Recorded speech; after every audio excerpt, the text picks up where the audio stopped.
చచ్చిపోవాలి అనుకోవద్దు నాన్న. ఏమన్నా ఒక మాట పడలేవా? ఏమన్నా ఒక దెబ్బ తినలేమా?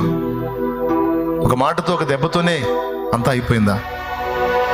మాట అన్నవారు, దెబ్బ కొట్టినవారు తల దించుకునే రోజు చూడొద్దా? నువ్వు దేవుడు నీ తల పైకెత్తడం చూడొద్దా? దేవుని బలమైన కార్యాలను చూడొద్దా?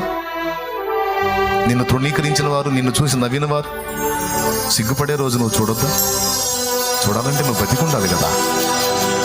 ఎందుకు నాన్న చనిపోవాలనుకుంటావు? ఎందుకమ్మా చచ్చిపోవాలనుకుంటావు? ఎందుకమ్మా పదే పదే చావు రావట్లేదు అని అంటావు? నిన్ను ప్రేమించి నీ కోసం చనిపోయిన యేసయ్య నీకున్నాడమ్మా. ప్రాణం కంటే నిన్ను ప్రేమించిన నా దేవుడు నీకు తోడుగా ఉన్నాడు. మరణాన్ని అపేక్షించొద్దా.